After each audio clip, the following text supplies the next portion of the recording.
আর এই জ্বালানির সমস্যা নিয়েই মুখ্যমন্ত্রীদের সঙ্গে আজ বৈঠক প্রধানমন্ত্রীর। তুঙ্গে রাজনীতির চর্চা। মমতা ব্যানার্জি চিন্তায় থাকেন সবসময়, আরে দেশের চিন্তা মোদীকে করতে দিন না। আপনি পশ্চিমবাংলার চিন্তা করুন।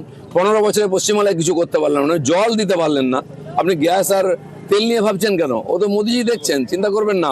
সারা দুনিয়াতে এত বড় সংকট হয়েছে, করোনার সময়ও সংকট এসেছিল, সারা দুনিয়াতে আগুন জ্বলছে, ভারতবর্ষে কিছু হয়েছে? সব ঠিক আছে। টিএমসি কিছু লোককে ভয় দেখিয়ে কোথায় গ্যাসের লাইনে দাঁড় করাচ্ছে, কোথায় পেট্রোল পাম্পে পাঠাচ্ছে। এই ধরনের প্রোপাগান্ডায় পড়বেন না, তাহলে সত্যি সত্যি সমস্যা হবে।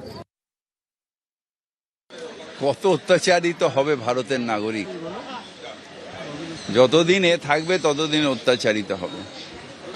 কত অত্যাচারিত হবে ভারতের নাগরিক, যতদিন এ থাকবে ততদিন অত্যাচারিত হবে।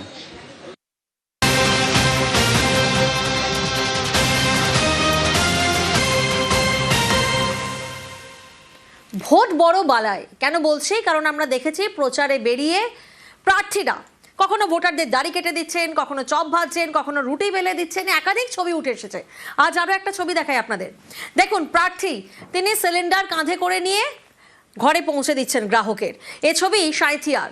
কারণ রান্না সিলিন্ডার যখন মিলছে না, তখন একদিকে ক্ষোভ বাড়ছে। আর এই পরিস্থিতি তখন প্রচারে বেরিয়ে সাঁইথিয়ার বিজেপি প্রার্থী তিনি গ্রাহকদের বাড়িতে সিলিন্ডার পৌঁছে দিলেন। এর আগে আমরা বিভিন্ন প্রার্থীকে প্রচারে বেরিয়ে ভোটারদের দাড়ি কেটে দেওয়া, চপ ভাজা, রুটি বেলে দেওয়ার ছবি দেখেছি।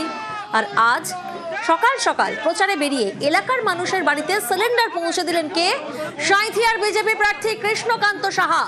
প্রার্থী যখন ওই বাড়িতে প্রচারে আসেন, সেই সময় সিলিন্ডার ডেলিভারির গাড়ি আসে। আর তখনই গাড়ি থেকে নিজের হাতে সিলিন্ডার নামিয়ে সোজা বাড়িতে পৌঁছে দেন প্রার্থী।